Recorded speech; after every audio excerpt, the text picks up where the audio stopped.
Estamos ao vivo? Acho que sim. Acho que estamos ao vivo para nossa livezinha, tá? Vamos começar aqui a nossa live, aproximar aqui a cadeira, tá? E estamos lá, ao vivo, finalmente. Sejam bem-vindos todos meus caros, sejam bem-vindos meu caro João, sejam todos bem-vindos meus amigos. Hoje nós temos um convidado especial lá atrás, olha lá, ó, São José lá atrás lá. A câmera não vai pegar porque ela tá focando em mim, mas olha lá, São José lá atrás lá. Mas além desse nosso convidado, temos um outro convidado que não é bem tão convidado assim, né? Não tem como você convidar alguém que mora na sua casa, não tem como fazer isso, né? Então, sejam todos bem-vindos, vocês vão ficando, tá? Eu vou dar aqui 5 minutos de tolerância, tá bom? Nesses 5 minutos eu vou pedir o seguinte, meus caros, tá? Tirem um print aqui dessa tela, tá bom? Tira um printzinho dessa tela, rapidinho. Fala, galera, printa a página, marca lá, marca a página no seu story, chama seus amigos, fala. Quem aí tá com dúvida ainda sobre o que fazer na quaresma, quem não sabe o que é quaresma, quem ainda tá nessas dúvidas, vai lá, printa, entendeu? E chama seus amigos, agora, entendeu? Sabe? Rapidinho, vai lá, rapidinho e volta, né? E a gente vai fazer essa live aqui. Muitos vão se perguntar, mas pra que uma live? Não é mais fácil você chegar, um story, entendeu? Mariana, você não está convidada para essa live, entendeu? Peço, por favor, que você se retire, tá bom? Muito obrigado. Mas, continuando aqui, continuando, muitos vão se perguntar, mas para que essa live, entendeu? Para que para que fazer uma live e falar sobre o quaresma, entendeu? Né? Beijos para minha esposa, Lucimar, que está marcando presença aqui, tá? Beijo, te amo, você está aqui nesse quarto aqui atrás, mas vamos nos falar por aqui pelo Instagram. Mas para que uma live e não porque responder uma pergunta? Muita gente perguntou hoje, o que eu faço, como isso, como aquilo, etc, enfim, né? Então, a ideia era essa, entendeu? Porque assim, quando você entende uma coisa no que ela é, tá? Quando você entende uma coisa na sua essência, no que ela tem que ser, como tem que ser vivida, você entende melhor o que você deve fazer, entendeu? Né? Quando você entende, por exemplo, o que é a música, você começa a ter aptidão para formar o seu gosto musical, entendeu? Quando você entende o que é a música, você consegue fazer isso. Mas, se você não sabe o que é música, você simplesmente vai ter um gosto musical à mercê do que o mundo te mandar, né? Do que os outros te mandarem, né? E você não vai ter algo próprio, algo para você chamar de seu. Então, o objetivo de fazer uma live sobre a quaresma é fazer com que você entenda o que é a quaresma, de onde brotou essa ideia de quaresma, né? E o que você pode fazer para isso? Quando você entende o que é a quaresma, qual é a relação dela na vida da história da igreja, qual é a relação dela na vida dos santos, pronto, acabou, entendeu? Você facilmente, eu te garanto, entendeu? Se você anotar o que a gente fala aqui, ou se você assistir depois das lives várias vezes, né? Ou se você prestar bem atenção, for aquela pessoa que presta atenção direitinho nas coisas, e você captar o que a gente está falando sobre o quaresma aqui, você vai sair daqui falando, eu já sei já tenho noção do que eu vou fazer para minha quaresma. Pronto. Você pode não ter a ideia, assim, ou não estar no papel formulado, mas você vai ter uma noção do que fazer sobre a quaresma. Pronto, o objetivo é esse. Foi assim que eu resolvi esse problema, né? Foi assim que eu resolvi esse problema. Eu também tinha essa dificuldade toda hora, aí, tipo, eu tinha um listão, assim, enorme de coisas para fazer sobre a quaresma, e todo ano, mas eu tenho essa listão aqui, mas o que é que eu faço, entendeu? Não sei, entendeu? E aí, para me ajudar nessa reflexão, né? Vocês já conhecem ele de alguns trabalhos que já fizemos aqui, tá? O nosso famoso editor, Matheus Cruz, né? Ele já fez toda a arte e design dos livros, né, que a gente lançou aqui, ele fez, né? Já participou de algumas lives, inclusive a live com o Bernardo, que a gente fez lá no YouTube do Coalizão, ele também participou de uma live com David Pancera, né, sobre tomismo, tá aqui salva também no nosso IGTV, tá salva também no nosso, não, perdão, não tá no IGTV não, tá salva no YouTube, tá lá no YouTube live sobre tomismo, tá? E aí eu chamei ele para me ajudar, né? Porque também é fruto de umas reflexões que ele está fazendo aqui na página. Vocês estão vendo que tem uns posts assim diferentes, com um design meio gótico assim, por conta da Mariana, que é que faz o design desses negócios góticos assim, né? Mas, enfim, e aí essas reflexões estão sendo feitas por ele, uma série de postagens, são quase 10 postagens, vão vir mais essa semana, mais semana que vem, vai culminar num conteúdo massa para vocês depois, né? E aí vocês vão ficar atentos, né?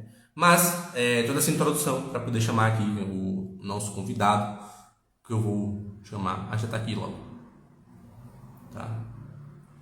Uai, meu Deus. Chamei? Chamei. Olá! E aí, meu cara? Tudo bem? Novamente, minha internet do mato. Fica dando essa-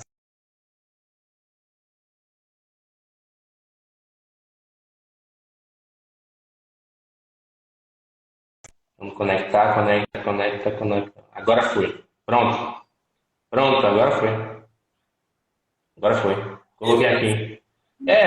O Wi-Fi aqui dá essas loucuras quando você bota Wi-Fi Uma e Bluetooth sugestão ao pro mesmo tempo e pessoal dá que tá umas acompanhando. travadas aí. Uma Depois ele sugestão pro volta. pessoal que tá colocar aí nos comentários, deem dicas de penitência pro pessoal fazer. Vamos.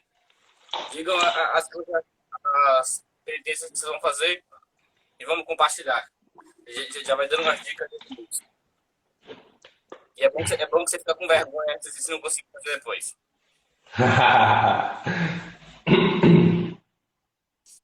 No final das contas, para que eu fui convidado para essa live? Ah, eu queria trazer uma parte de uma reflexão sobre a quaresma que é um pouco mais teórica, se a gente pode dizer assim. E aí eu vou passar depois para o Yuri para ele fazer uma parte um pouco mais prática e eu vou ajudar no que puder. E eu queria começar uma quaresma com a reflexão que a gente normalmente não faz, que é o que é a nossa bagagem, né? O que nosso instalamento histórico vai nos interferir ou vai implicar na nossa vivência quaresmal, certo? Parece que é algo que não tem tanto sentido, mas eu vou explicar por quê. Antes do Cristo, eles não tinham nenhuma vivência de algo parecido com quaresma. Então, a parte que tocava a eles da quaresma era simplesmente o que praticamente hoje é o que nós temos. Porque ficou tão popular que hoje só nos chega a parte mais, eu não vou dizer grotesca, mas mais universal. Bom, o fato é, assim como Deus escolheu que o Cristo ele tenha uma ascendência de sangue humana, que ele tivesse que ele nascesse no meio de uma cultura formada pela aquela cultura, que ele se submetesse às normas da religião daquela cultura. Da mesma forma, a quaresma ela possui uma certa ascendência cultural. Ela é um tanto quanto herdada de uma série de experiências que Israel passou e antes dela Israel herdou de certa forma de todo o gênero humano. Ou seja, bom, a quaresma vai ter alguns sentidos mais especiais para o pessoal, para nós católicos, no sentido da ascendência com os judeus, fala, olha, ela de certa forma repete a passagem pelo deserto do povo de Israel em busca da terra prometida. É isso que a gente quer, não é? A gente quer ir para a terra prometida, mas para isso a gente está aqui no meio do deserto. E a quaresma, em especial, é uma vivência profunda desse deserto, em que a gente realmente tenta olhar o mundo como um deserto. Bom, e além disso, nós temos a outra que vai ser mais importante para a gente agora, porque ela vai nos ensinar mais o que fazer. Que é os 40 dias, já não é os 40 anos de Israel, mas os 40 dias que Moisés ficou no Sinai até receber as tábuas da lei. E é isso que a gente vai manter. Mas antes disso, a gente já tinha alguns tipos.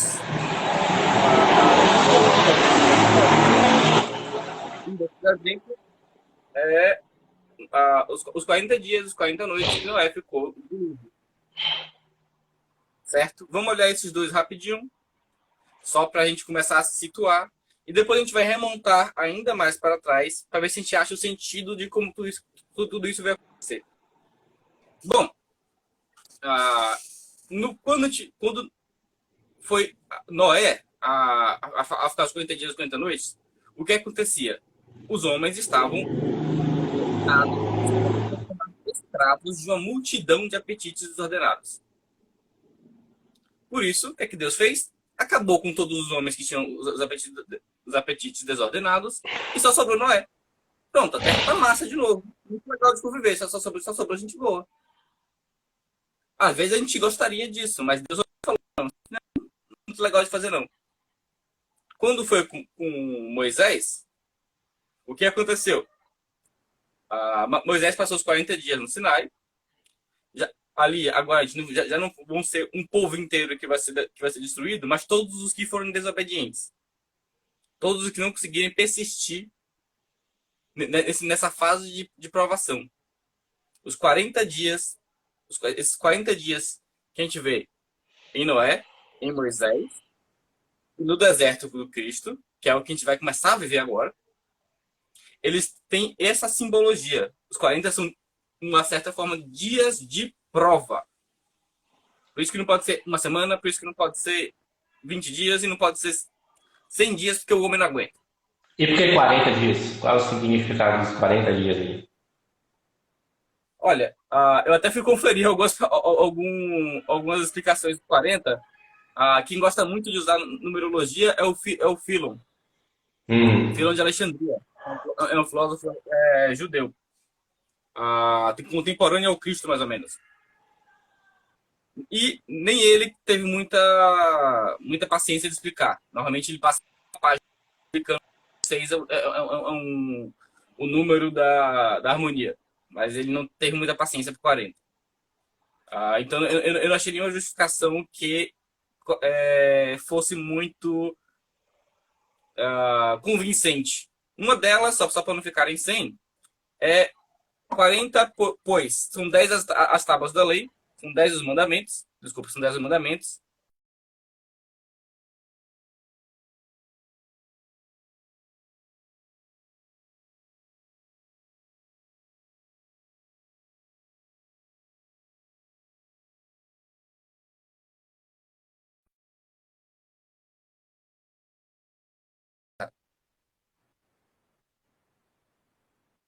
Travado. Perderam alguma coisa?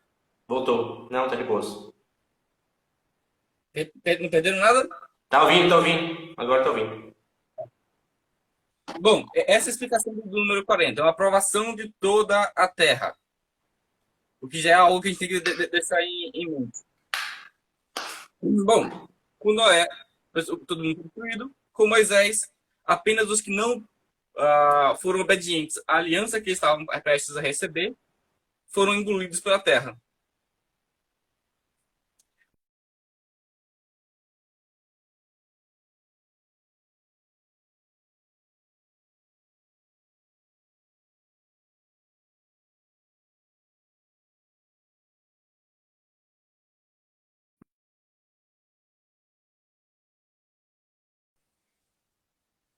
Pronto, voltou. Deu um probleminha aqui básico, mas acho que voltou.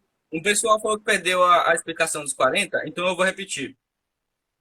Bom, são 10 os mandamentos, e os mandamentos eles estão para provar toda a face da terra. Então eles estão para provar o norte, o oeste, o sul e o leste. Você multiplica o 10 pelas 4 direções da terra, você tem o 40. Pegaram agora? Agora tá funcionando aqui, tá de boas. Tem um pessoal falando que tá travando de novo. Vocês estão ouvindo de boa? Acho que eles estão com delay. Eles estão com delay. Então. Qualquer coisa, a gente faz um story curto depois e remete o pessoal que tá pegando a explicação completa. Só para até para não ficar muito corrida a live e encher. Bom, mas olha algumas coisas aqui que a gente já tem como alguns tipos que Israel já estava aprendendo a seguir. Em Noé, toda a humanidade foi destruída, certo? Não, mas uma pessoa foi responsável por manter a justiça na Terra. A gente teve um pequeno, vamos dizer, avanço em relação a isso. A gente não pode ter um certo historicismo aqui, dizer que a história é exatamente uma evolução, nem que uma época anterior foi exatamente melhor do que a próxima, não é disso que se trata. Mas, em Moisés, a gente teve esse pequeno, vamos botar em muitas aspas, avanço. Por quê? Porque não foi a terra toda que foi destruída. Deus mostrou uma certa misericórdia a mais. Certo? Então, as pessoas que não conseguiram permanecer fiéis em lealdade àquele que está simbolizando, no caso Moisés, aquele que está simbolizando a aliança divina, que está trazendo a aliança divina, caíram de novo em seus pecados, caíram de novo em suas idolatrias e morreram. Foram tragados pela terra. Nesses dois casos, Noé e Moisés, eles são líderes que estão segurando a justiça do mundo ao mesmo tempo que aplicam. A coisa é muito justiça. Por isso que muitas vezes o Deus do Antigo Testamento nos parece como um Deus perverso. Porque a gente tem um pouco medo de justiça, na verdade. Uhum. Mas, quando muda a situação para Cristo no deserto, a coisa se inverte completamente. Porque esse povo, ele já tinha passado por uma série de treinamentos, por assim dizer, que às vezes provava e às vezes mostrava que o homem era tão fraco, na verdade, que não era capaz de suportar direito. Então, o que é que o Cristo fez? Vocês não são capazes de suportar 40 dias. Quem vai suportar sou eu. Vai ser com a minha força. Eu vou passar 40 dias no deserto. Eu que não tenho o pecado original. Eu que tenho a força infinita. Eu vou passar 40 dias no deserto por você. Detalhe que nos 40 dias, tanto de Noé quanto de Moisés, não são 40 dias tão simples, não. É uma treta desgraçada. Moisés desce, o pessoal tá adorando o bezerro de ouro, aí Deus desce o maná, depois para de descer maná, aí depois... Isso são uns 40 anos, né? Tem uns 40 anos de Israel também, né?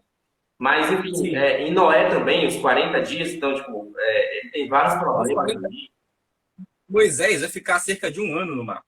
Uhum. No final das contas. Porque ele passa 150 dias até a água descer. E, bom, tem todo um trabalhão. Ele fica quase 1 ano no mar. E quando você vai olhar para a narrativa do Cristo, nos 40 dias, você vê que é uma coisa até mais linear, né? Mais perfeitinha, digamos assim.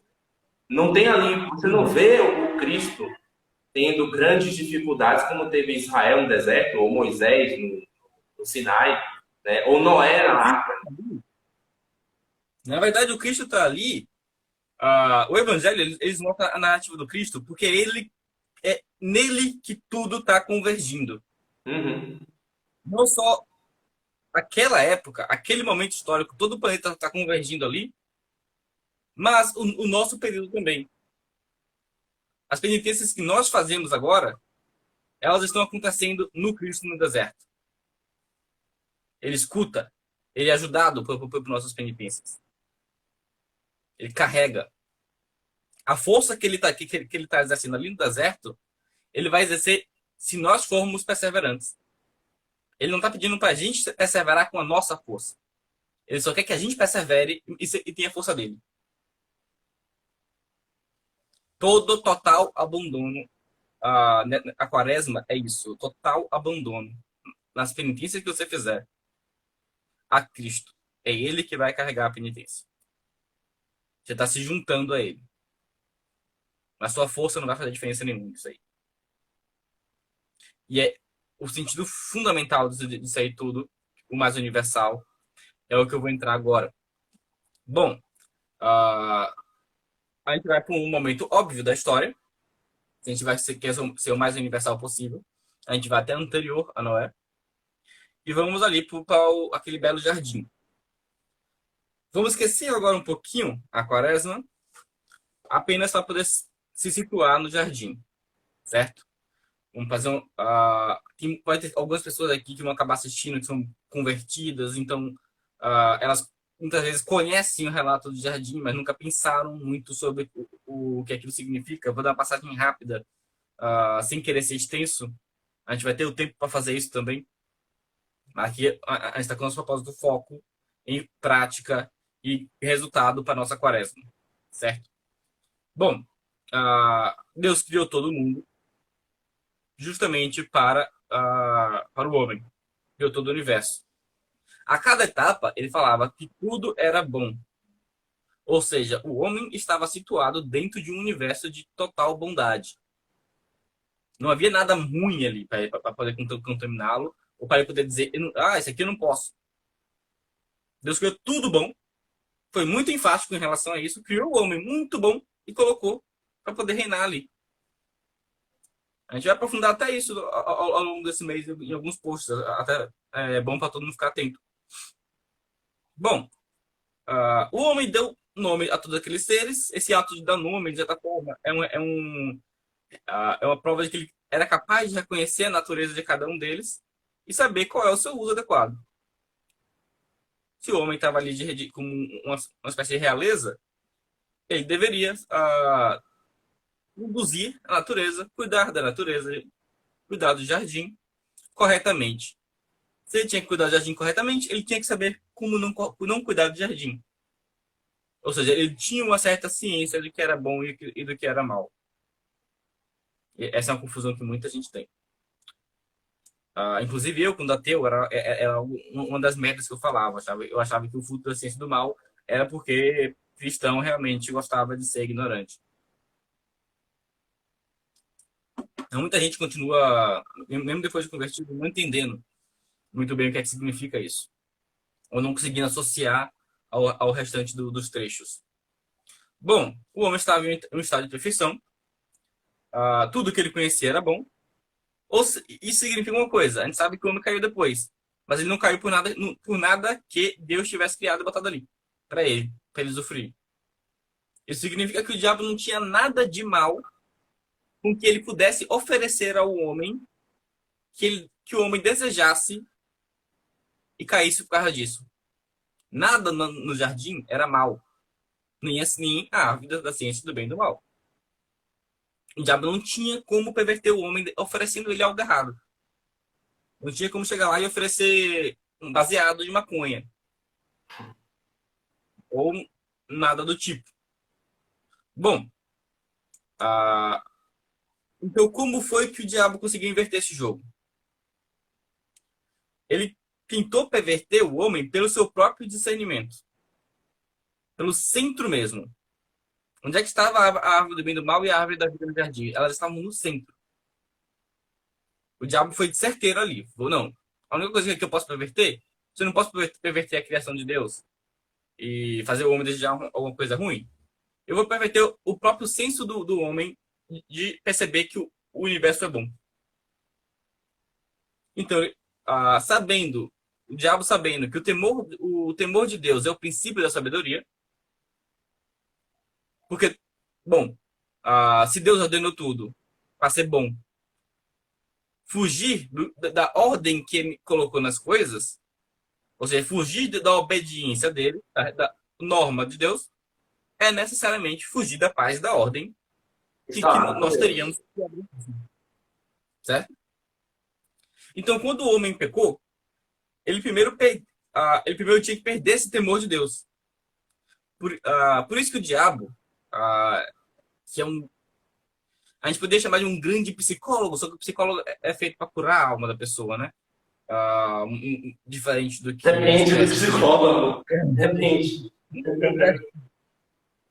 Se for um William Reich da vida, é para jogar a pessoa no inferno. Mas como muitos psicólogos modernos, o diabo era um antipsicólogo. Pronto. Melhor assim. Mas a ciência ele tinha de como fazer isso. Por isso que Deus fala, a serpente era o bicho mais astuto do paraíso. Porque ele tinha ciência de como destruir uma coisa. Bom, ele primeiro fez o homem se entrar. Eu tô falando o homem de uma forma geral, eu sei que foi Eva. Ele fez primeiro o homem se entrar no que ele não tinha domínio.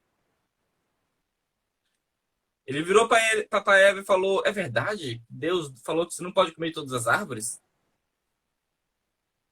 E aí, Eva pensou, não, mas eu só não posso comer de uma. Só que quando ele coloca essa dúvida em Eva, uma parte dela já começa a considerar ou em questão a lei de Deus. Não está na Bíblia, mas parece que uma parte dela pode começar a pensar, peraí, se Deus criou tudo bom, Por que eu não posso ter essa árvore se ela é boa? Ou ela não é boa? Ou seja, o diabo já começou a causar a divisão. Esse é o trabalho dele, causar a divisão. Por isso que o símbolo dele aqui é o da serpente. Entre muitos outros aspectos, o símbolo dele aqui é da serpente, da língua dupla. A língua dele divide, certo? Bom, portanto, Eva vai ficar um pouco nessa consideração.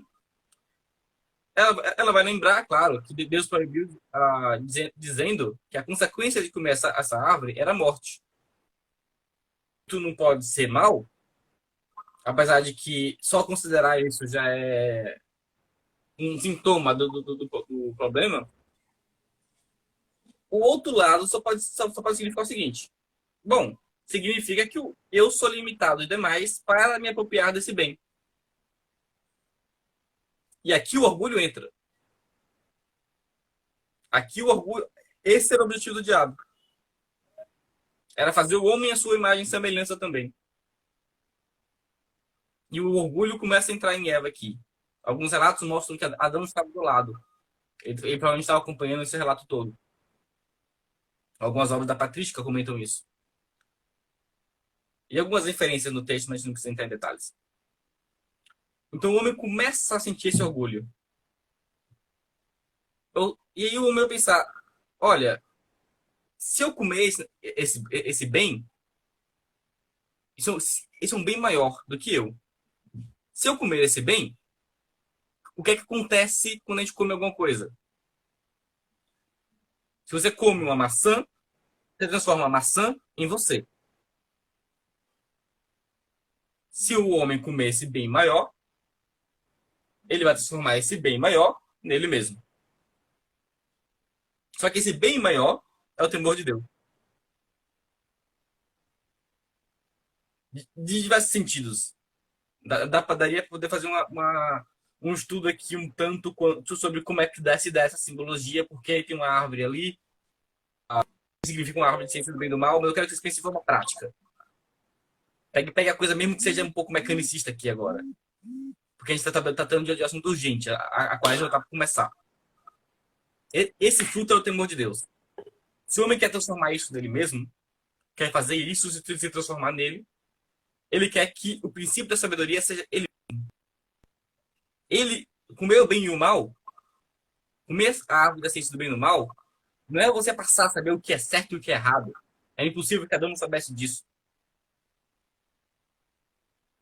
É você fazer com que a decisão do que é o bem e o mal seja dentro de você. Esse foi o pecado que Adão e Eva tiveram. Bom, Até isso foi... porque, até porque o que leva a quando o que leva meio que eles a fazerem isso é aquela tentação de não morrer, né? De ser como Deus, né? O que é que significa dizer só como Deus, né? Eles sabiam que Deus era o sustentador da realidade, né? Deus, ele sustentava, ele criou tudo aquilo ali, né? Em certo sentido, Adão e Eva, eles tinham inteligência suficiente para reconhecer que em cada coisa ali que existia, tá? Deus, de certa forma, estava sustentando, Deus dominava a realidade. E aquilo que Adão e Eva percebiam enquanto verdadeiro e falso, enquanto errado ou certo, não partia de dentro deles, como você falava. Não partia de um discernimento interior, mas partia de um mero observar e contemplar a realidade. Ou seja, somente com o olhar, somente com o olho ajustado corretamente, Adão e Eva conseguiam identificar o que poderiam ou não poderiam fazer, né? Então, em certo sentido, a serpente, quando sopra no ouvido deles, eles estão pervertendo justamente o olhar, o olho. Estão tirando eles da realidade e estão levando eles para a imaginação. Ou seja, quando a serpente diz, sereis como Deus, os conhecedores do bem e do mal. Se a gente fosse observar, muito provavelmente Adão ou Eva, no caso, talvez justifique-se um pouco do porquê o texto resolve dirigir a Eva. Talvez como Eva como um princípio, né, sentimental do homem, o princípio da alma humana, mas se deixado arrastar pelas paixões, Ou seja, a imaginação trabalha muito mais facilmente e se deixa muito mais levar por esse desejo, né? Então, é justamente esse ponto. Eles caem na tentação de quererem discernir o bem e o mal, tal como Deus tinha feito já para eles. Deus tinha feito tudo para eles, tá? Tudo estava certinho, não precisava de mais nada, né? Absolutamente nada. E justamente eles cederam a essa tentação de buscar ser legisladores do mundo como Deus estava sendo. Exato. E quando eles fazem isso, eles descobrem uma coisa. Dentro deles, há diversos apetites. E eles não conseguem mais hierarquizá-los. Eles perdem um centro, eles perdem um norte pelo qual eles podem orientar e hierarquizar os seus apetites. Em outras palavras, esse é o mito de como a luta interior veio ao mundo. Muita gente vai ficar confusa. Peraí, calma. Quando eu falo mito, eu não quero nada dizer de falso.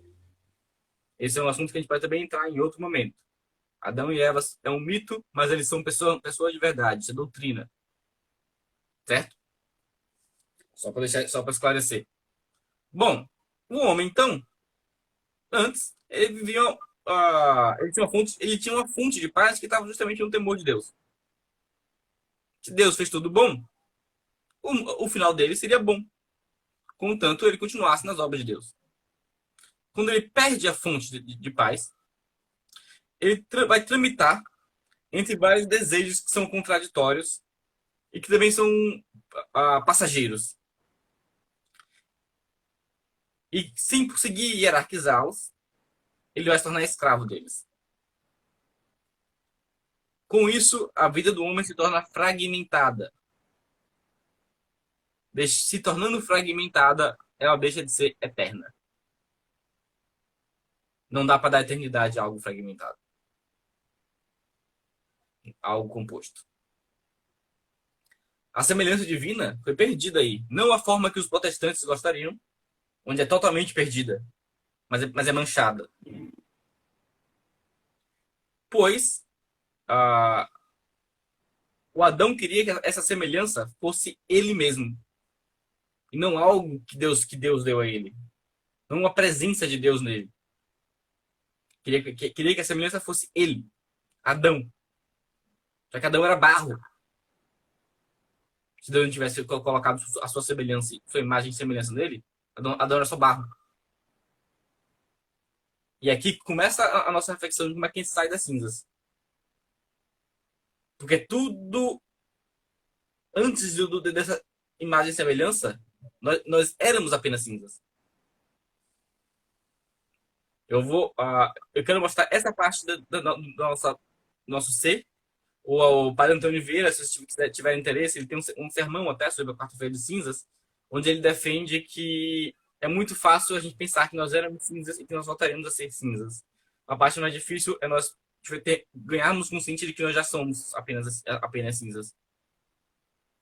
Eu acho esse sermão é muito bonito. Normalmente os sermões do Antônio Vieira são muito bonitos.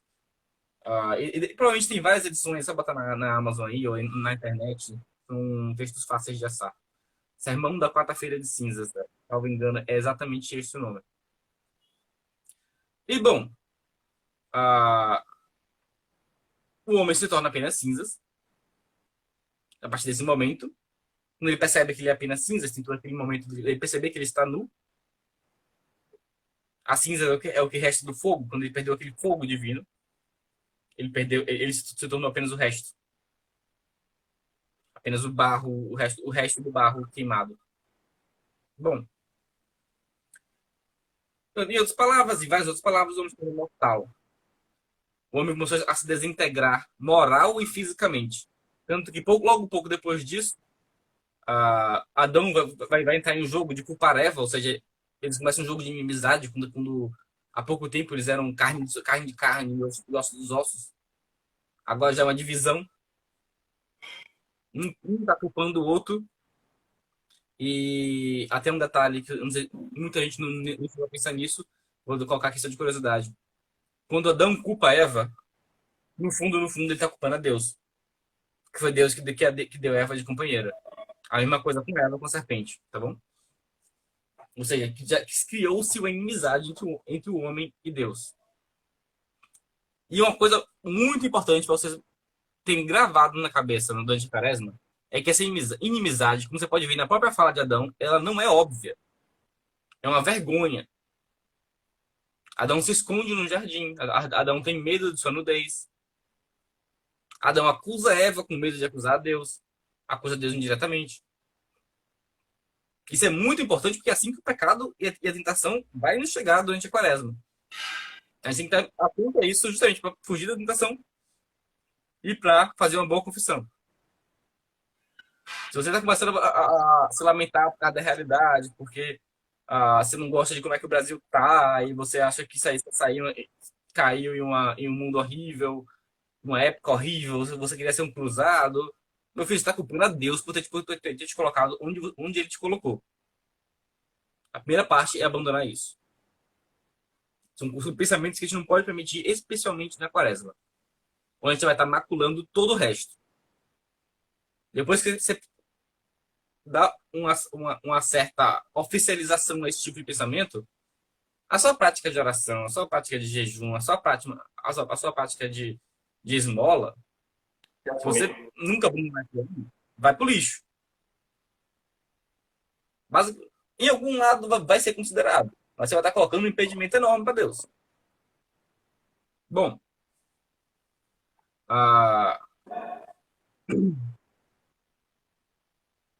o castigo para tudo isso, o próprio Deus vai falar depois. Olha, a tua sobrevivência vai passar a necessitar de um esforço. Antes ela não precisava. Você tinha trabalho no jardim, mas é um trabalho alegre. Como muitas vezes os santos nos dão testemunho de como eles trabalham. Eles podem estar sofrendo muito, mas eles estão... Você percebe que há uma parte deles superior e que ilumina todo o resto, que é uma alegria naquilo ali. É uma alegria naquele meio todo. Eles nos dão uma certa visão de como era o trabalho no Éden. Mas agora se tornou necessário.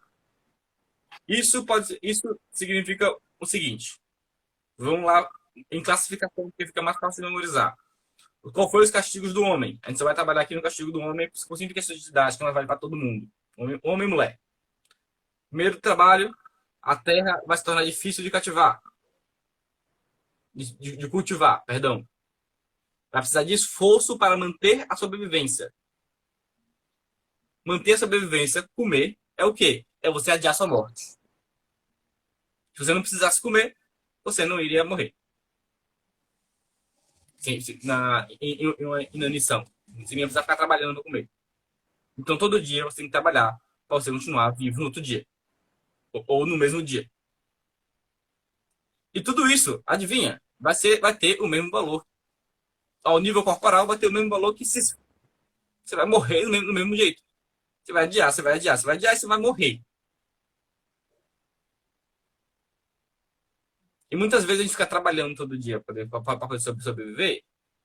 E a gente fica lembrando, tá bom, a gente vai morrer, eu vou morrer, mas daqui a 50, 60 anos. Essa é a primeira coisa que a gente tem que botar. Se você não está acostumado a pensar isso, bote logo como se fosse morrer de noite. Você vai morrer 10 minutos depois de dormir. Vamos tentar se acostumar a pensar assim. E quem não consegue pensar assim, quem tem uma dificuldade, que esse seja um dos propósitos da quaresma. Uhum. E já tem facilidade, que esse seja um dos propósitos da quaresma. Porque isso é uma coisa muito boa. Aprofundar essa consciência é uma coisa muito boa. Mas vamos ver simbolicamente novamente. O que isso significa? Se a gente vai ter que sobreviver, se esforçar para sobreviver, significa que a nossa alma, não só o nosso corpo físico também, é um símbolo, significa que a nossa alma agora precisa de obras para sobreviver, para não se perder. Sem obras, morrem. E com obras, morre do mesmo jeito. A obra é necessária para a sobrevivência, mas a morte é inescapável. Você só é salvo pela fé, pela graça. Só essa simbologia Você pode jogar pra ficar discutindo com o protestante, mas se for fazer isso, faça depois da quaresma, pelo amor de Deus. Faça algo melhor na quaresma do que ficar discutindo com o protestante. Bom, então vamos gravar agora essa simbologia. Você precisa de obras e você vai precisar de fé. Não importa a obra sem fé. E aí, para poder dar uma ajudada, como é que a gente consegue essas duas coisas? Como é que a gente faz e consegue, na verdade, como é que a gente faz essas obras da melhor forma e consegue essa fé, as virtudes?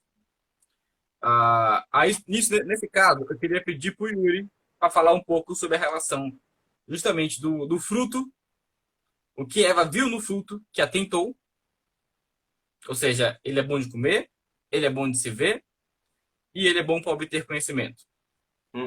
Esses foram os 6 pecados de Eva. Eu acho que o importante é fazer uma relação aí com as práticas ou com a tentação do deserto, ou com as práticas de oração de jejum e esmola, se não me engano, não é, meu amigo? Não, primeira coisa, tá? Eu estava aqui quando você falava sobre esse processo, eu estava fazendo uma associação quando você trouxe esses 40 dias, né? Primeiro com Noé, depois com Moisés e depois com Cristo, né? Se você for parar para perceber, né?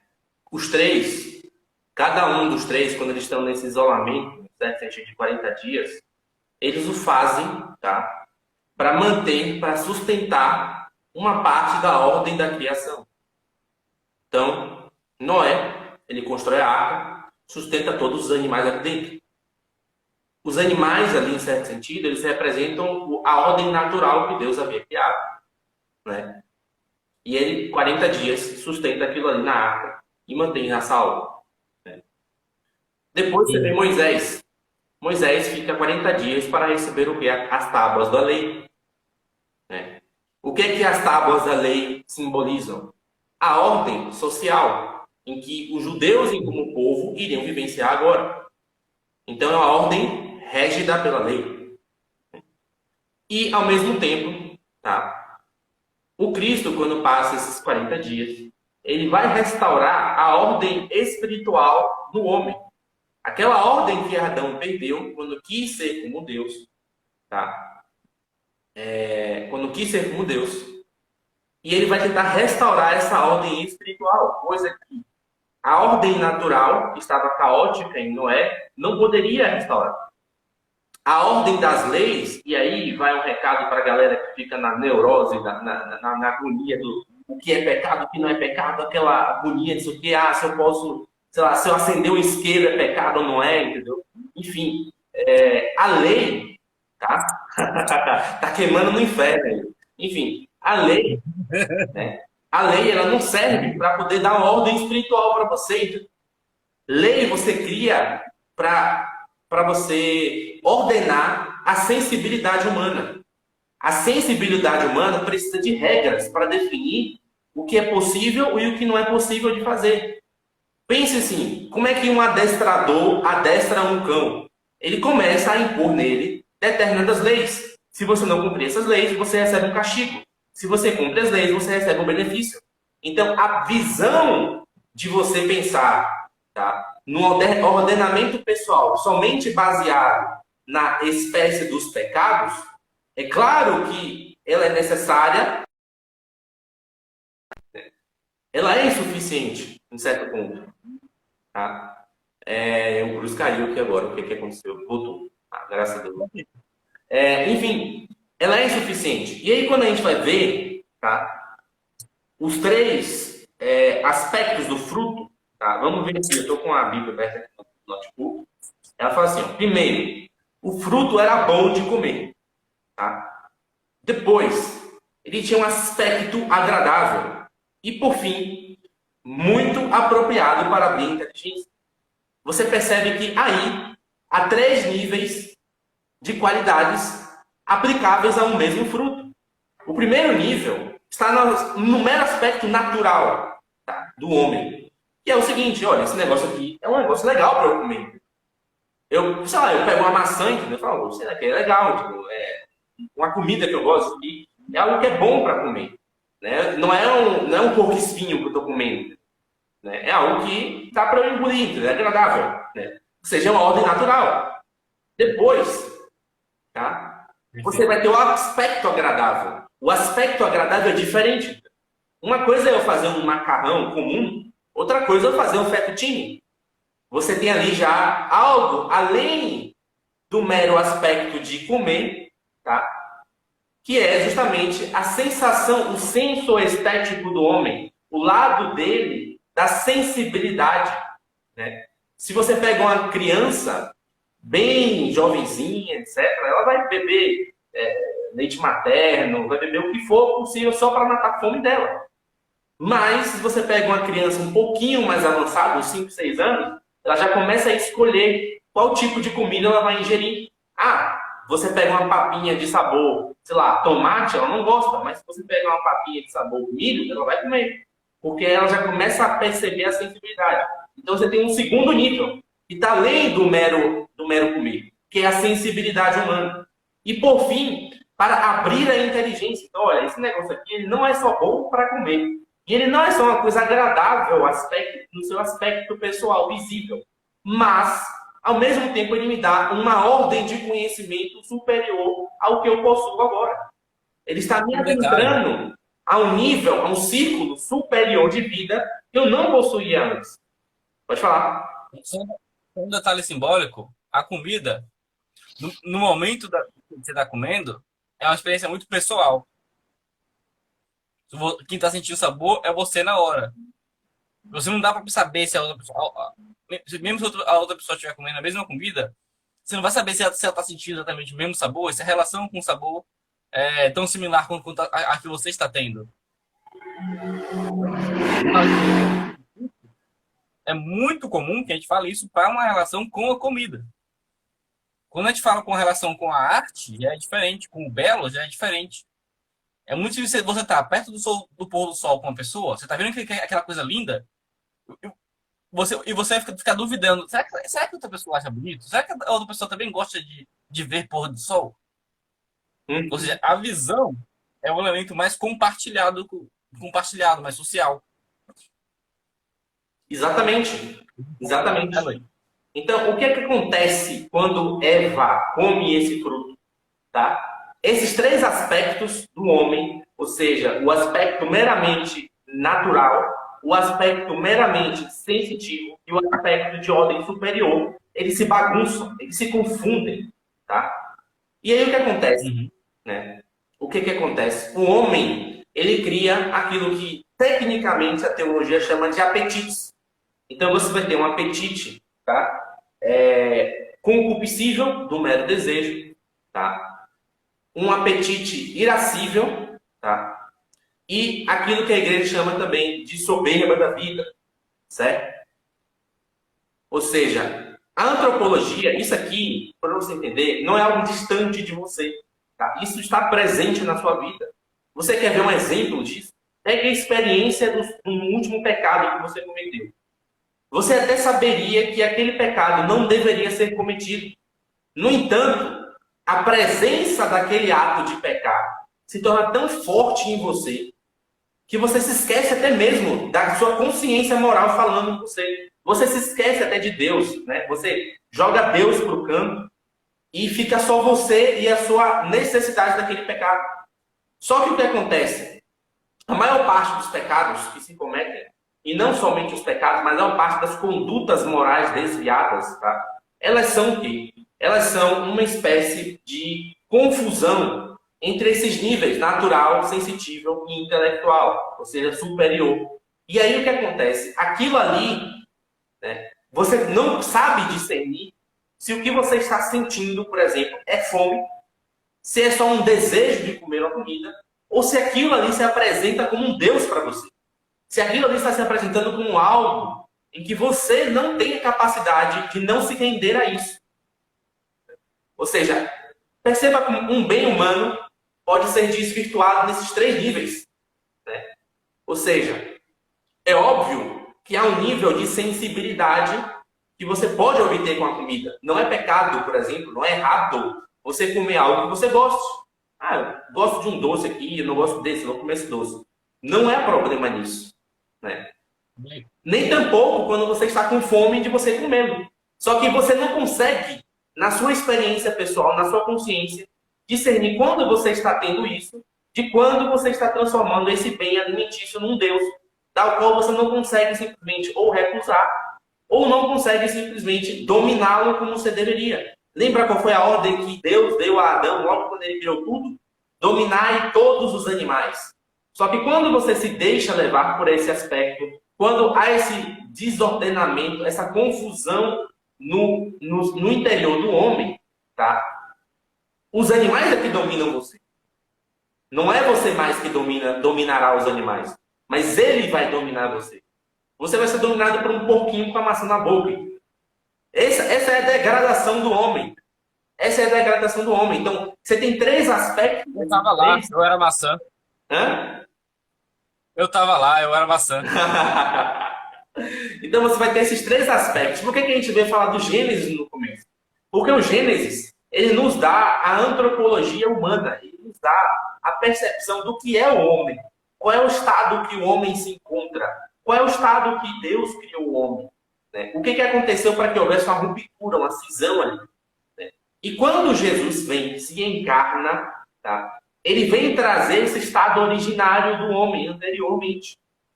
Né? De tal forma que cada ação que Jesus tem é uma demonstração para o homem de que ele é capaz de conviver na graça com Deus. Então, se Jesus se encarnou no seio de uma família, é para mostrar que dentro de uma família, o homem consegue transformar aquele ambiente.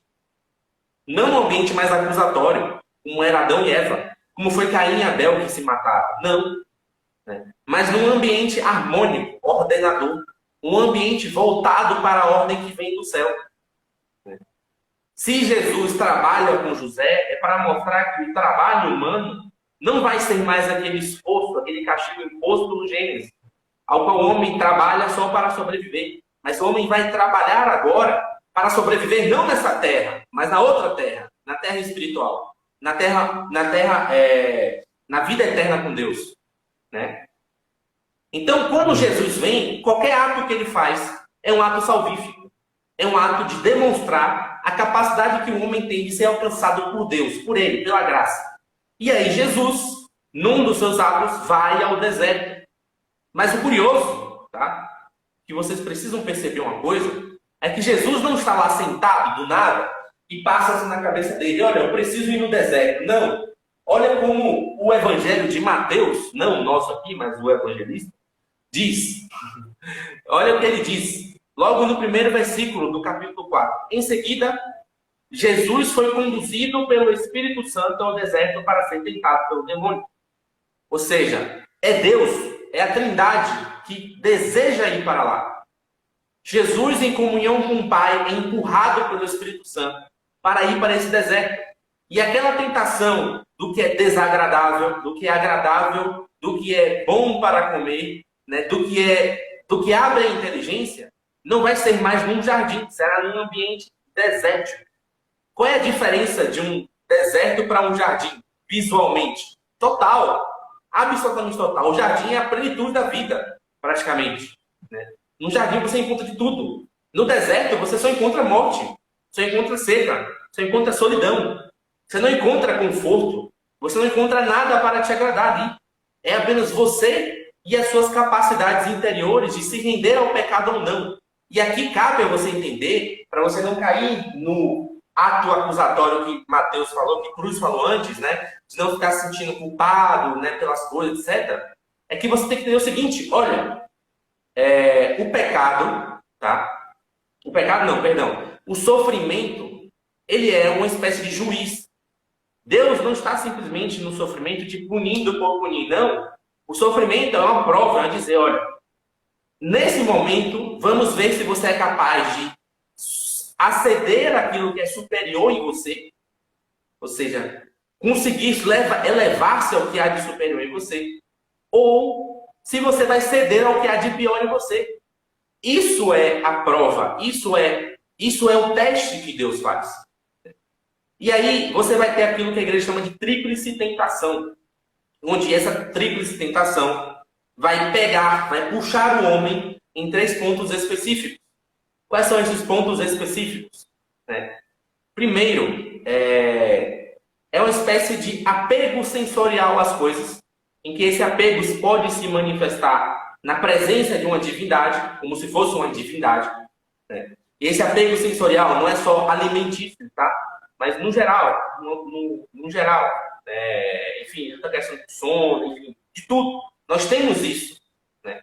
Até mesmo consigo mesmo, quando você sofre, ainda que não seja injustiça, mas quando alguém te ataca, até por estar justo, você tem aquela necessidade de um revide, mesmo você estando errado. Por quê? Porque é um apego sensorial à sua própria imagem.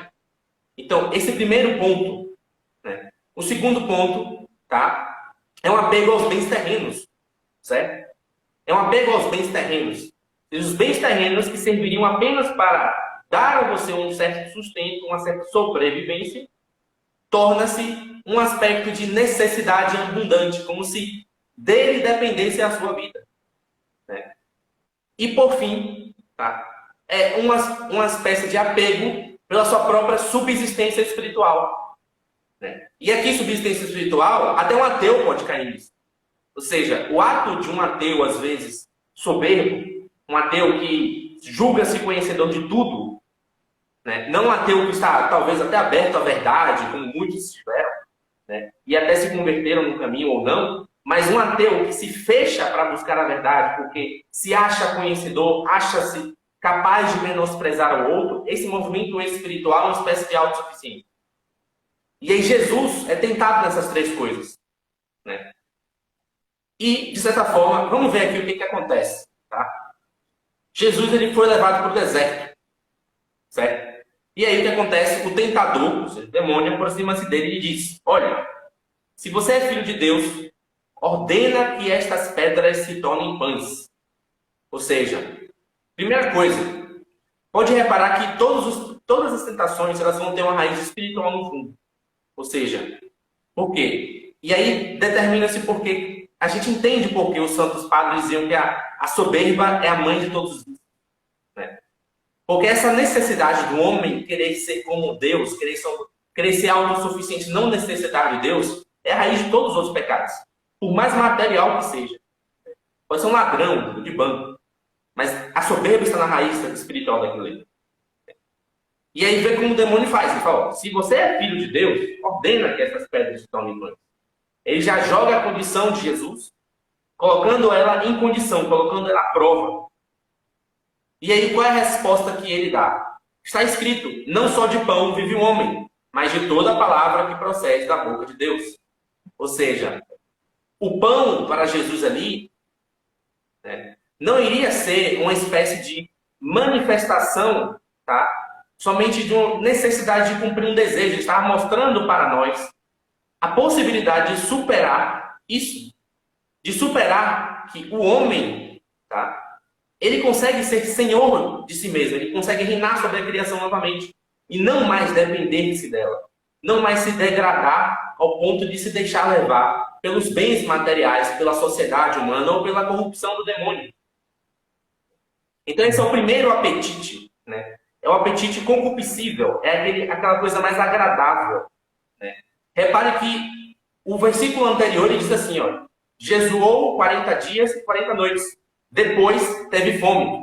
Ele está querendo mostrar o seguinte, ó, Jesus foi afligido por uma condição humana que você também que é a fome. Entendeu? Só que Jesus percebeu que naquele contexto, a fome não estava se apresentando somente como um desejo natural do homem, mas também como uma espécie de tentação, idolatria. Pode parecer confuso perceber isso, porque a gente não tem esse discernimento muito simples em nós. Não tem. O cristianismo é uma religião de paradoxos, né? O Chesterton, eu gosto de trabalhar com eles. Alguns padres da patrística também adoram enfatizar isso, o São João Crisóstomo, alguns outros também. Então, eles provavelmente iriam dizer algo como, olha, aquele que deu vida a tudo está sentindo uma ausência na vida dele. aquele que tudo contém está sentindo uma ausência. Isso é um paradoxo muito estranho, Uhum. mas é um paradoxo que me ensina. Não, e aí você lembra quando eu falei das três ordens, né? Aquela ordem natural, aquela ordem da lei e a ordem espiritual. Primeira ordem é natural, né? A primeira tentação é a ordem natural em que Jesus é tentado. É a ordem da natureza, da própria criação. E ele está mostrando que o que supera essa ordem, o que ordena ela de fato, tá? É a palavra que procede da boca de Deus. Então esse é o primeiro ponto, né? Por isso que o primeiro ponto também, e a igreja vai dar como remédio, as três práticas quaresmais. Se você tem três tentações que pegam em três pontos diferentes, que pegam em três níveis espirituais diferentes, cada uma vai auxiliar a resolver esses três pontos. Então, se alguém quiser chutar no chat essa primeira prática, qual seria a primeira prática quaresmal, tá? Que a igreja ensina, que estaria aliado com esse ponto natural do homem, com essa relação dele com relação à natureza, com relação ao cosmos criado, à visão, ao mundo criado. Né? Enquanto vocês vão pensando e vão respondendo, eu vou passar para a próxima tentação. Tá? Depois disso, ele faz o seguinte, olha, o demônio transportou a cidade santa, colocou-o no ponto mais alto do templo e disse, se és filho de Deus, lança-te, pois está escrito, ele deu a seus anjos ordem a teu respeito, proteger-te-ão com as mãos, com cuidado, para não machucares o teu pé em alguma pedra. Né? O que Moisés, entendeu? O que Moisés fez nos 40 dias dele? Ele sobe o monte. Satanás joga ele no monte também, numa cidade santa, lá em cima. Esse movimento de subida, né? Ou seja, é uma tentação voltada, tá? Para a ordem social das coisas, para a ordem da lei que o ser humano precisa, ou seja, o ser humano precisa ter a sua sensibilidade moderada. Né? Então, o pessoal está chutando jejum aí. Essa foi bem fácil, né? Falou de comida, o pessoal já assistiu com jejum logo. Então já foi logo. Então, você vê que é o segundo ponto. Tá? E aí, é a concupiscência, concupiscência da carne, concupiscência dos olhos, soberba da vida. Essa é a concupiscência dos olhos. Tá? Porque concupiscência dos olhos, as pessoas entendem só como uma espécie de, não, vamos... É só como se fosse assim, aquela tentação do olhar, meramente. Tá? Mas não é somente a tentação do olhar, mas é um desejo. Né? É um desejo, uma vontade de poder, uma vontade de domínio sobre as coisas. Então, quando se coloca alguém no alto de um monte, de uma cidade santa, como se colocou, no ponto mais alto, entendeu? E coloca-se a pessoa para, através dali, se arremessar a um lugar e dominar as potências a seu favor, é uma espécie de domínio. Qual é o pecado, sei lá, dos magos, dos supersticiosos, etc.? É porque eles tentam dominar as coisas que Deus dá a elas uma ordem natural, uma ordem comum, através do seu próprio comando. É como se um cara começasse a sair na rua dizendo, passa-se a luz, e dizendo que o sol brilhar, ele está obedecendo a palavra dele. Ou seja, é uma ordem, é um regimento, é a necessidade de escrever uma lei para descrever e para dizer como o homem vai ordenar e vai dominar as coisas. Só que isso é um movimento fruto da própria paixão humana. Né? Geralmente você faz isso com os animais.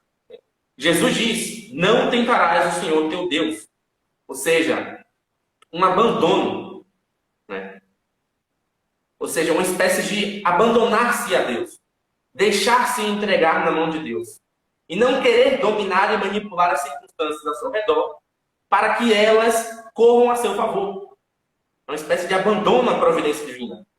Né? E aí a gente vai ver esse segundo ponto. Tá? E aí alguém consegue ter uma noção, tá, do que é que pode ser feito das três práticas quaresmais para esse abandono. O que é que você faz para abandonar-se em Deus? Qual é a prática que você coloca para fazer isso? Né? Quanto vocês pensam, tá? A primeira vocês acertaram, o jejum. O jejum domina a nossa relação com o mundo natural, com o mundo criado, tá? Mas É essa daí que é a autoflagelação? também, Cirício também. Mas vamos lá. Essa é a segunda tentação, tá? É concupiscência dos olhos, certo? Aí vamos para a terceira tentação. O demônio tentando mais uma vez, vai lá e diz: demônio transportou uma vez mais a um monte muito alto e lhe mostrou todos os reinos do mundo e a sua glória e disse: dar-te-ei tudo isto se, prostrando-te diante de mim, me adorares. Respondeu-lhe Jesus: para trás, Satanás, pois está escrito: adorarás o Senhor teu Deus e só a ele servirás. Você vê que esse terceiro ponto, né, já não é mais uma questão somente de impor a sua vontade sobre as coisas. Não é um movimento mais da sensibilidade. Você já tem uma noção ali, tá, de governo, já tem uma noção ali de regimento. Você não tem isso. Você não vê assim, por exemplo, um formigueiro atacando o outro para dominar o outro formigueiro, por exemplo. Ele tem uma ordem pessoal própria ali do mundo que é criado, mas ele não tem uma vontade, um desejo, né, que o ser humano possui, tá, de se considerar senhor da terra, dominador de tudo, né, de considerar, de colocar-se num plano superior de existência. Os animais, eles não têm isso, eles não têm essa aspiração. Ou seja, isso está numa ordem mais espiritual, mais elevada do homem, né? Ou seja, isso é o que a igreja chama da terceiro flagelo que a alma humana possui, que é a soberba da vida. Essa soberba da vida é exatamente isso. É você considerar-se, né, é você considerar-se capaz, tá, de resolver e de solucionar ou de impor, tá, impor as suas capacidades por si mesmo, sem nenhuma espécie de reverência ou de reconhecimento dos dons a que Deus possui. Ou seja, os dons que você possui, tudo que você possui, torna-se simplesmente, tá, uma espécie de objeto seu, próprio seu. Ou seja, a tentação está no nível mais superior agora, né? Eva não está comendo só porque o fruto é agradável para comer ou porque ele tem um aspecto bonito, mas porque ela quer ser como Deus. Ela não quer morrer, ela quer ser imortal, né? Ou seja, é a tentação que todo homem possui, do orgulho, né, da petulância, da obstinação nas suas atitudes, nos seus vícios. Não é um movimento da sensibilidade. É um movimento em que a pessoa ela se percebe capaz de, por si mesma, adquirir algum bem, alguma atitude boa. A ação da graça está fechada. Então, no segundo movimento, a gente falou de um abandono a Deus. De um abandono a essa necessidade, essa possibilidade, tá, de querer dominar as coisas pela sua sensibilidade. De deixar que a sensibilidade, as paixões, os sentimentos reinem no coração. Nesse segundo ponto, é aí que vem o exercício da esmola, da caridade. Tá? Por que a igreja inicialmente falava de esmola? Tá? Porque entendia-se a esmola como um dar, no caso, você pegava o seu dinheiro e daria ao mendigo. Mas não somente isso. Né? Se você não tivesse um dinheiro, digamos assim, um jeito, eu postei esses dias a história do Beato, eu esqueci o nome dele agora, ele foi até mestre de São Tomás de Aquino. Esqueci o nome dele. Alberto Magno. Não é Santo Alberto Magno, não, é outro. Não, ele foi mestre de Santo Alberto Magno. Beato, é porque você está me vindo na cabeça Raimundo Lúlio, não é Raimundo, depois eu posto de novo no story. É um beato na igreja. O que aconteceu? Ele estava andando na rua com dois amigos monges, e ele viu um cara na rua bêbado, né? E o cara que era bêbado começou a fingir que estava precisando de algo quando ele viu os monges. Ele falou, ó, tô vendo os monges geralmente tendem a dar coisas para os pobres, né? E eu vou começar a fingir que eu estou precisando de algo para poder ganhar um dinheiro. Mas ele não fazia isso porque ele estava passando necessidade, mas porque ele queria, em certo sentido, tá? Beber mais. Ele queria comprar cachaça, bebida. Enfim, os dois amigos do Beato viu que a intenção dele era essa. O Beato também viu essa intenção. Quando o bêbado chegou neles, o que ele fez? Ele chegou assim e fez, olha, eu não tenho dinheiro aqui para te dar, tá? Mas eu tenho a minha túnica. A túnica dos montes é cara. Entendeu? Não era a túnica que geralmente eles usam para poder fazer todo o trabalho ascético em si, mas era aquela túnica própria para eles irem à missa, tá? É a túnica mais valiosa que eles tinham. Estavam saindo da missa, certo? E aí o que aconteceu? Ele deu a túnica para ele. E ficou só com a túnica de baixo, que era a túnica penitencial, né? Aqui tinha um tecido menos nobre, era menos bonito, etc e tal. E aí o que aconteceu? Assim que ele passou pelo cara, o cara vendeu a túnica e comprou bebida na frente deles. E aí os dois amigos dele começaram a dar risada na cara dele. Ah, você é idiota, otário, não sei o que, aquela coisa toda. Ele falou, eu posso até ser, mas eu prefiro me afastar da minha túnica do que me afastar da caridade. Então, qual é a tentação de quem é levado pela sensibilidade? É pensar que Deus criou o mundo, tá? Deus criou as leis, Deus criou a religião, a fé católica, para somente ordenar a sociedade. Que as regras que Jesus dá para a gente são regras de convivência em sociedade. E é por isso a dificuldade que as pessoas têm com a esmola ou com a caridade. Porque elas sempre pensam assim, se eu fizer isso para um cara, tá, que está precisando ali, etc., ele vai comprar bebida, droga, seja lá o que for, eu vou estar atrasando a vida de alguém. Isso é uma visão social das coisas. Isso é um aspecto da sensibilidade também. E quando você dá a esmola para o sujeito, você está dando esse ato de abandono. Você está desprezando um bem. Tá? Um bem que você, pessoalmente, sabe o valor dele. Né? Eu posso saber, genericamente, o valor do dinheiro. Mas o meu dinheiro, eu sei o valor que eu tenho por ele. Eu tenho essa propriedade, essa posse, eu sei a capacidade de dominá-lo. Né? Eu sei a dificuldade que foi ganhá-lo de mim. Eu não sei a dificuldade do dinheiro que Cruz teve de ganhar o dele, ou de Mateus, seja lá quem for que aqui na live está assistindo. Eu não sei a dificuldade que essa pessoa teve para ganhar o dinheiro. Mas, pessoalmente, eu sei essa dificuldade do meu dinheiro. E, em certo sentido, sabendo disso, sabendo que é um bem valioso e útil para mim, eu dou para alguém, independentemente do que ele vai fazer ou não. Tá? Você pode dar um prato de comida, ele vendeu o prato para comprar droga, e daí? Para o pessoal conseguir linkar um pouco também com como isso tudo começou, que a gente narrou no início, isso significa basicamente o seguinte: nós tínhamos uma herança que nós temos direito. Adão e Eva ganhou a terra para eles dominarem, certo? É a herança deles. Eles foram colocados aqui, de certa forma, também como filhos de Deus. Feita imagem e semelhança. Um pouco depois do Gênesis, o mesmo símbolo vai se manter quando Adão tem o seu filho Sete. Sete foi a imagem e semelhança de Adão. Então o simbolismo está aqui muito, muito claro.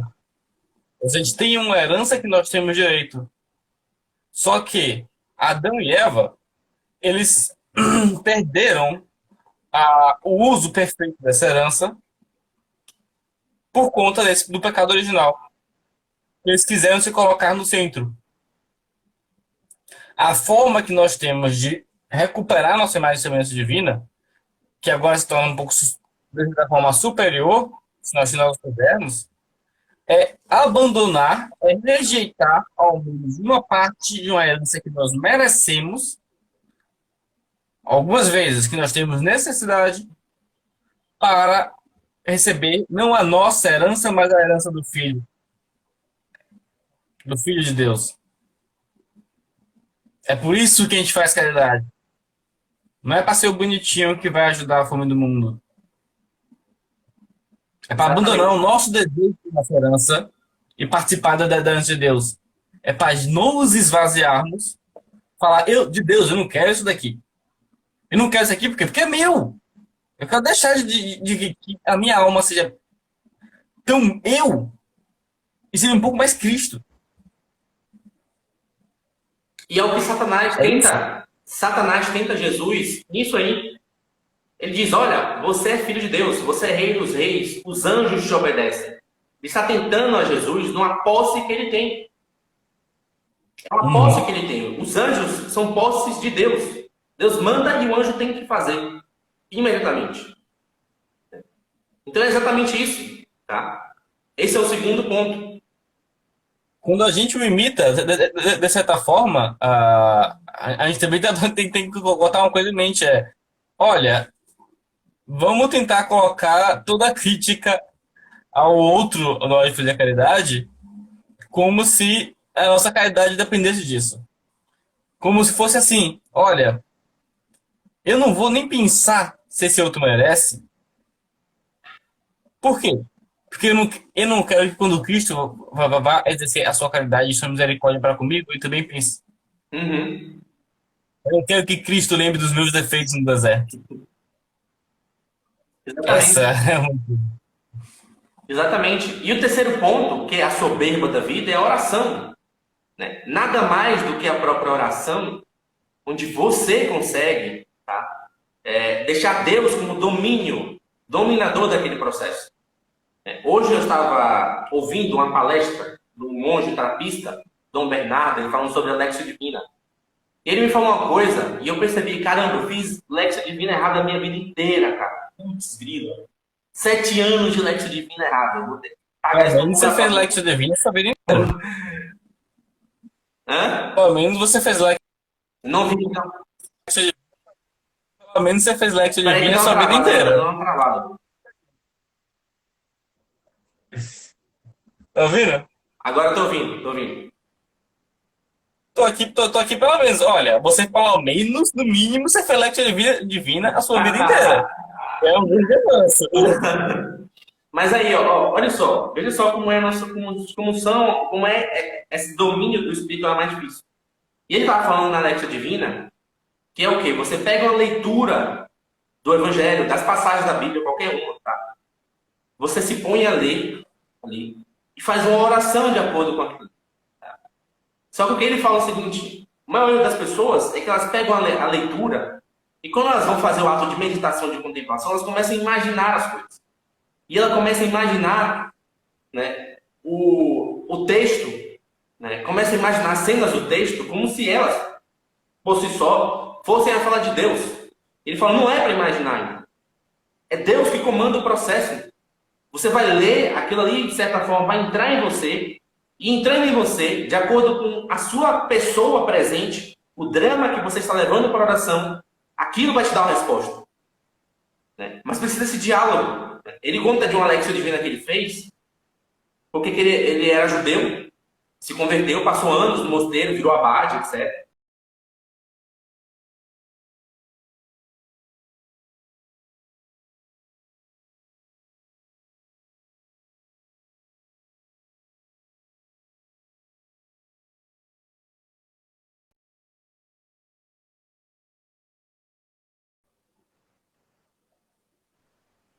Opa, achei Voltou. que tinha caído isso aí. Eu não sei, apareceu aqui vídeo ao vivo parando, não sei quem foi. Aí eu vou tentar trocar a internet aqui pra ver. Mas enfim, o que aconteceu? Ele era judeu, se converteu, e todo judeu tem aqueles questionamentos. Jesus era Deus mesmo, era um rabino, aquela coisa. Ele falou, estou chegando ao final da minha vida, e os questionamentos que eu tinha no começo dela estão voltando, né? Será que toda essa vida que eu tive aqui foi verdadeira? Né? Será que Jesus de fato é Deus, etc. E ele conta que ele abriu uma passagem, né, daquele evangelho falava aqui, permanecer em mim, né? E ele só falava, mas meu Deus, ele levava essas dúvidas. Será, Senhor, que você é Deus? Será que não é? Pá, aquela coisa toda, ele só via permanecer em mim, permanecer em mim, permanecer em mim. E ele, através da dúvida que ele tinha e da palavra que estava lá, ele começava a dialogar. O que é permanecer em mim? Até que ponto essas dúvidas são uma espécie de permanência nele? Sabe? Ou seja, a oração é esse processo, né? Que talvez, muitas vezes, a gente está focado só na parte ativa da oração, que é a recitação das orações ou a leitura dos textos. A gente não se deixa levar pelo processo que Deus tem na própria oração. E é ela que nos dá essa capacidade de enfrentar a soberba da vida, essa capacidade de autossuficiência. É um único momento na sua vida que você vai poder olhar para você e dizer: eu vi Deus agindo. Pode falar. Só um simbolismo que ajuda muito nisso daí é o seguinte: oração é o quê? Ligado a que elemento? A oração é ligada a que elemento? É diálogo, afinal, né? Se você usa o vento, você tem que absorver vento para sacrificar vento falando. Se você não ouvir antes, se você não absorver o vento antes, se você não ler a palavra de Deus, se você não se encher do Espírito Santo, você perde o fôlego quando você for falando das suas coisas, porque não cabe muito na... Acabou. Acaba, né? Qual é o elemento mais abundante que nós temos? Exatamente. É o ar. Da mesma forma, sempre que nós estamos respirando, às vezes nós prestamos atenção, principalmente se estiver começando a ter alguma dificuldade. Às vezes nós prestamos atenção. Muitas vezes não. A oração vai ter um paralelo. Muita gente pergunta, como é uma oração perpétua? Ok, vamos ver. O que você tem mais próximo de perpétuo na sua cabeça? Na sua vida? Esse é o pensamento? Você está 100% da sua vida pensando. O pensamento também constitui a oração. No momento que ele se transforma um verbo que você fala e escuta, ele também vai estar sempre presente, ao menos na sua cabeça. E por incrível que pareça, a gente também não escuta tanto, a gente também não dá tanto ouvido a ele. A gente não escuta tanto o nosso próprio pensamento. Muitas vezes é justamente esse o problema. A gente não está sabendo as nuances do nosso pensamento. A gente não está querendo confessar nosso pensamento. A gente não está querendo estar presente para a nossa própria consciência. Exatamente. E um dos pontos que ele traz para a oração também é o seguinte, tá? Quando você tem uma tristeza em algum momento do seu dia, às vezes tem uma tristeza, um desânimo, tá? Depois aquilo some. Na verdade, aquilo não sumiu. Aquilo está ainda em você ainda. Você só não está com a consciência daquilo. E muitas vezes o que acontece? Sei lá, você acorda com esse desânimo, essa tristeza, e aí chega meio-dia, você vai rezar, não tem mais essa tristeza. E você reza como se nada estivesse acontecendo. Ou seja, é como se o seu ser, como o Cruz falou, está desfragmentado. Então, na oração, você tem que se integrar. Você tem que buscar. Né? É muito bom as histórias dele, porque ele fala assim, eu odiava. E é isso, tipo, voltando para essa questão do fragmentado, antes de eu voltar fechando com a história, os nossos pensamentos também são fragmentados. Mas é a presença que faz a diferença. Exatamente. Ou seja, quando a gente está presente a cada pensamento, que a gente tá, como se a gente estivesse prestando atenção a cada respiração todo dia, nesse momento a gente está mais próximo de conseguir uma oração que seja perpétua. Exatamente, exatamente. Ele falava assim, ó, eu odiava a Lectio Divina. Né? Aí eu pedi para o meu abade me livrar disso, para poder me dispensar de praticá-la. Ele falou, não, você vai fazer uma prática que eles chamam de Scriptum Lectio Divino. É uma espécie de escrita da Lectio Divina. O que você vai fazer? Toda vez que você se pôr para rezar, você vai anotar tudo que vem à sua cabeça. Tudo. Todos os pensamentos, tudo o que aparecer. E aí ele passou anos fazendo isso. Deu uns 20 cadernos de anotação. E tudo com besteira que ele pensava. Sentimento de vingança, revolta, pornografia, enfim, inconstância, blasfêmia. Quando ele meio que ele fechou esse processo, ele começou a ler de novo o Evangelho e aquilo aí pareceu para ele, caramba, agora Deus está falando comigo, entendi. Né? Ou seja, para a oração é preciso que você purifique o coração. Ou seja, muitas vezes, o que o pessoal muitas vezes faz, às vezes não tira tanto fruto da quaresma, é que vai fazer uma escolha de uma oração para rezar e bota assim, eu vou rezar só o texto ou o rosário. Mas às vezes ela não percebe que para ela estar inteira nessa oração que ela pediu, para que essa oração tenha esse efeito quaresmal, que se pede, tá? Ela, em certo sentido, precisa preparar o coração dela para aquele momento. Isso, é claro que as outras duas práticas, a esmola, a caridade, né? E também o jejum ajudam, né? Ou seja, o jejum, ele precisa ter essa característica natural. Ele vai, a partir disso, ele ajuda a sensibilidade. Mesmo que, sei lá, você não siga a recomendação dos santos padres, do jejum mais tradicional, ou você faça uma abstinência, porque as pessoas confundem, né? Ah, vamos fazer jejum de refrigerante. Tá, mas não é um jejum, isso é uma abstinência, né? Você está se abstendo de algo, né? Um jejum, ele envolve refeição, tá? Jejum, entenda isso. Qual é a diferença de jejum para abstinência? A abstinência envolve um elemento da refeição. Então você tem a abstinência de carne, tá? Mas o jejum, ele envolve uma refeição. Ele envolve, tá, um prato que você tem. Entende? Então, você pode fazer assim, olha, eu vou me abster, sei lá, essa quaresma inteira de carne, por exemplo. Já não é mais tanto uma abstinência. Por quê? Porque vai envolver as suas refeições, João. Isso tem dá para fazer uma relação muito clara em relação a uma questão de níveis. Nível sem colocar uma questão de santidade, nada disso aí, viu? Eu não saberia falar muito. Mas isso é uma questão de nível em relação com as paixões que você tem. Se você faz uma abstinência, é porque você percebe o quê? Que a sua paixão está desordenada e você precisa podá-la um pouco para que ela não te... que o peso dela na sua vida te faça cair para algum canto. O jejum, ele tem uma função já diferente.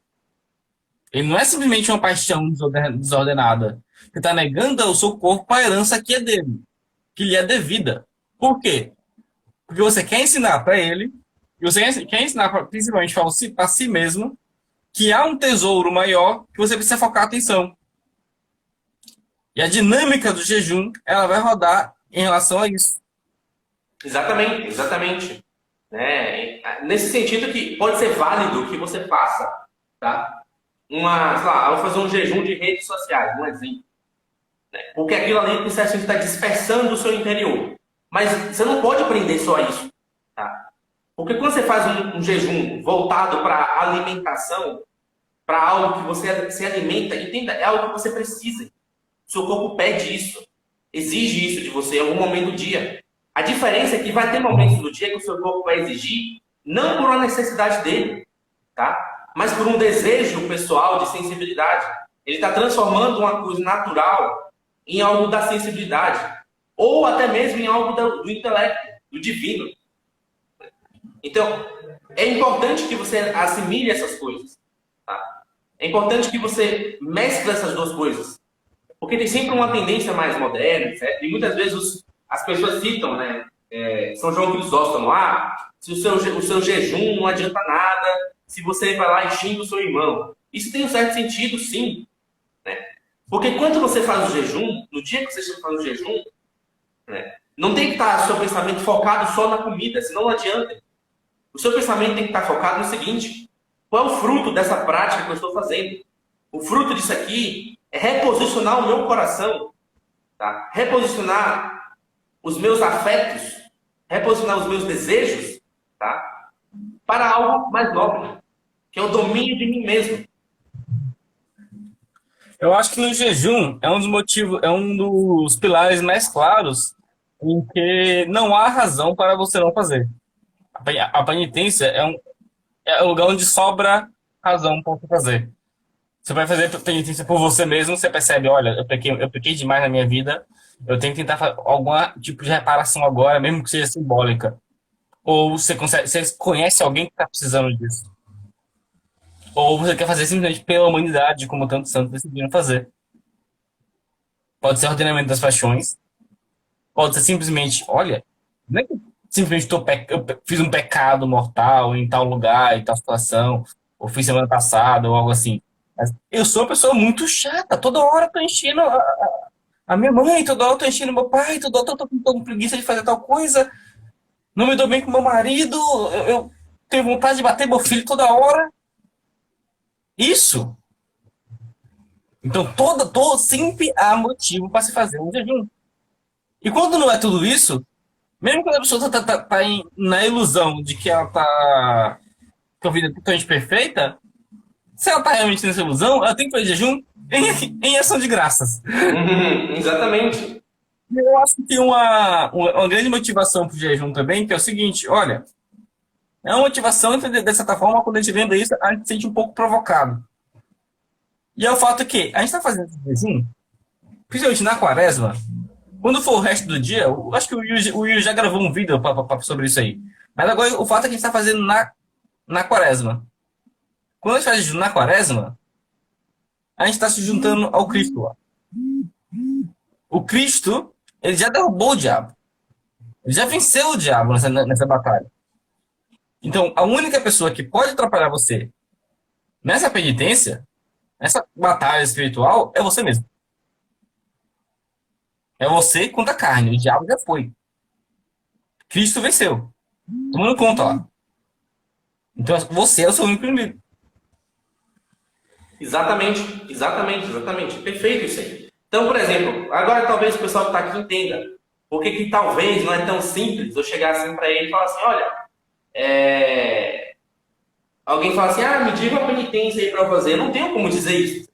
Eu vou dar uma série de práticas genéricas para você, mas que talvez não seja aplicado na sua circunstância, na sua personalidade. Talvez você pense, né? Você vai perceber, entendeu? Qual é a condição de oração que te permite deixar mais que Deus guie você durante esse processo? Qual é a espécie de caridade, de esmola que você possa oferecer ao outro? Né? Que você possa dar ao outro. Às vezes, sei lá, você não tem um dinheiro sobrando em mãos, você é jovem, está trabalhando, mas há algum tipo de esmola que você pode dar. A sua esmola pode ser sua atenção para alguém, pode ser um ensino que você pode dar para alguém em algum momento, sobre qualquer coisa. Né? Pode ser um ouvido, a pessoa está ali querendo conversar alguma coisa, você ouvir, apenas escutá-la, sem reclamar, sem deixar um movimento interior, começar a dizer, ai, que chatice, que besteira, etc. Então, são esses os pontos. Então, pensar esses 3 pontos. Primeira coisa, o que é que há em mim de busca natural, a sensibilidade que eu possa buscar, que eu possa, que eu possa melhorar isso, tá? Melhorar nesse ponto. Para uns, talvez seja mais fácil, talvez o sono para uns esteja se apresentando como Deus para ele. Né? Ou seja, esteja se apresentando para ele não como uma necessidade do corpo a ser saciada, mas como algo que ele tem que estar ali sempre sacrificando o seu tempo, diariamente. E aí uma vigília vai cair muito melhor do que, sei lá, um jejum de rede social, de qualquer coisa. Tirar 3 dias para fazer uma vigília de oração, por exemplo. Né? O outro ponto... Um detalhe. Vigília pessoal, não é dormir 3 horas da manhã e acordar meio-dia no dia seguinte. Tem esse ponto também, né? Tem esse ponto. Sei lá, o segundo ponto é pensar o que eu posso oferecer para o outro enquanto esmola. Não pense assim, eu gosto de falar, não pense tanto em caridade. E quando ele pensa em caridade, ele começa a se achar alguém melhor do que ele pode ser. Pensa assim, olha, isso aqui é uma moeda que eu estou dando para o outro. Isso aqui é uma moeda que eu estou dando para o outro. Eu estou sentado na praça dividindo meu prato com um mendigo. E eu também sou um mendigo. Eu também sou um mendigo. Então, essas 3 coisas, pronto. Você entendeu o que o homem é, o que é que dificulta o homem de acessar Deus e o que Jesus nos deu como combate para essas coisas. Algumas orientações para oração também. Algumas eu acabei vendo São José Maria, porque eu sei que algumas pessoas podem ter problema. Orações bem gerais, mas pelo menos você vai ter alguns critérios para poder ficar em mente durante a quaresma para melhorar nesse ponto, se for da necessidade dela, né? Primeiro, orar devagar, prestar atenção nas palavras do que você está pedindo. Uma dica também, até balanceando um pouco com o que o Yuri falou, é usar de fato orações consagradas. Quando o Yuri falou para não da pessoa rezando o texto, ele não está falando que isso aí não tem o seu lado, mas porque a parte do monólogo de reconhecimento é algo que você tem que fazer primeiro. Para você não jogar todos os pensamentos aleatórios em cima do seu texto. Mas o texto e essas orações consagradas, ao invés de orações que você se invente a cada momento, apesar delas terem sua importância, tem um valor especial, que é você estar abandonando a sua própria voz ao falar com Deus para pedir algo que já foi definido como bom. Você está abandonando a sua vontade nesse momento. Se a sua vontade for boa, Deus vai validar isso para você. Vai ter um momento de você falar para ele, escutar, aguardar uma resposta. Mas você tem que aprender a abandoná-la também. Exatamente. Ah, uma coisa muito importante na quaresma é sempre pedir perseverança. Todo dia peça perseverança para você continuar no dia seguinte. Com com o mesmo comprometimento. E agradeça por todo o resto que você receber. Não peça muita coisa. Peça perseverança. Se vier o resto, agradeça. Muito bom. Não sacrifique, por exemplo, Deus, eu quero conseguir um emprego amanhã. Mas você ganha um emprego e pede sua perseverança na oração. Quanto você ganhou e quanto você perdeu? É uma das coisas. A gente começou com uma introdução muito longa hoje, para vocês terem noção disso. Veja o quanto esse momento de quaresmal é crítico. É um momento central. Não tem importância só para você, meu filho. Não tem importância só para a condução da sua alma. Tu é cristão, meu filho. Tu tá aqui de gaiato. Tu foi convidado porque um primo seu conhecia o mestre e aí te chamou pra festa. Tu não tem merecimento nenhum. Mas você tá aqui, siga, correto? E tem um motivo. E tem uma missão, tem um propósito para cumprir para tudo. Para toda a história da humanidade. Se você cumprir a quaresma, assim como Cristo ali tá sofrendo por todo mundo, todos do mundo, o seu sofrimento deveria participar. Você não tem tanto direito de recusar. Não tem direito de decidir a penitência mais soft para a quaresma. Você não tem direito de pensar, minha perseverança não importa tanto. Depois eu vou ser virtuoso. Uhum. Não são direitos. Só 2 pontos para finalizar. Já tem quase 2 horas aqui de live já. Senão vai ficar muito tenso.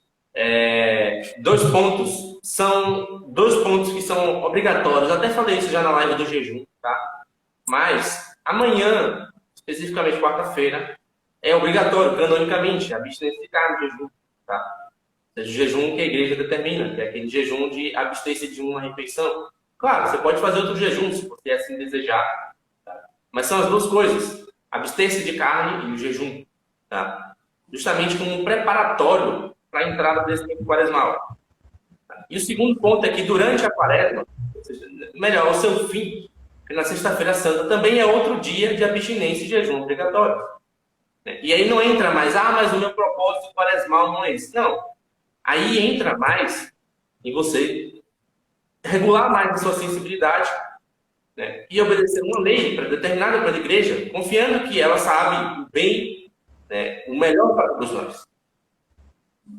Então, são só esses 2 pontos que eu queria falar, porque tem sempre a galera do não, mas e amanhã, não sei o que, aquela coisa, parará, o que tem a ver? Olha, os seus propósitos quaresmais são seus propósitos quaresmais. Não é nenhuma lei, é um trato que você faz com Deus por 40 dias, tá? Isso vai implicar também, descobrir é pecado? Não, não é pecado. Você pode até confessar isso. Você pode Nós confessar. temos uma certa autoridade nesse trato para poder colocar essa cláusula. Pois é. Então, não é, entendeu? Mas esses 2 dias, se você descumpre, essas 2 determinações, aí sim é pecado. Ainda mais consciente delas agora. Eu acabei de dar consciência para vocês. Né? Então, esse é mais o ponto. Então, meus caros, você quer contar mais alguma coisa aí, Cruz? Alguém quer perguntar alguma coisa? Por mim tá de boas. Vamos ver se os perseverantes aqui tem alguma dúvida? Se tiver, a gente responde. Senão, eles vão ter que deixar para perguntar nos stories ao longo da semana. É só aproveitando, quem tá gostando das reflexões dessas últimas semanas, amanhã já vai sair um post numa edição bem diferente. A gente vai começar com um conteúdo bem legal. Nesses próximos 15 dias, mais ou menos. Vai ter alguns conteúdos bem legais. Alguns eu até fiquei receoso se eu colocava ou não. Eu tinha algumas coisas que eu tô guardando e batendo cuca lá há muito tempo. Mas bom, parece que ninguém tá com dúvida quanto a esse ponto. Então você vai ser enchido durante a semana por causa disso. Então tá. Agradeço aqui a todos que participaram, os que ouviram desde o começo, os que vão ouvir no final, depois que a live ficar salva, salva no Instagram. Começa já a rezar aí, Ave Maria, salva, né? Cruz também aqui, todo mundo que participou, são todos bem-vindos aí. Prestem atenção às novas reflexões que a gente está fazendo aí, essas reflexões vão ser importantes até para a quaresma, né? Para vocês refinarem melhor o seu senso de vida. Alguns dos conteúdos que você colocou aqui, a gente vai explorar ao longo desses dias. Exatamente. Esse simbolismo do gênero é importante. Então, agradeço mais uma vez. Tenham boa noite a todos vocês, né? Eu espero que vocês possam agora escolher os seus propósitos quaresmais com maior tranquilidade, né? Qualquer coisa, as caixinhas estão aí à disposição, né? Então é isso. Até mais, meus caros. Rezem com nós. Bom início de quaresma para todos vocês. Fiquem com Deus. Abraços. Uma santa quaresma para todo mundo. Sejam perseverantes. Amém. E tu vai ganhar na cara. Amém. Sejam perseverantes. Somente isso.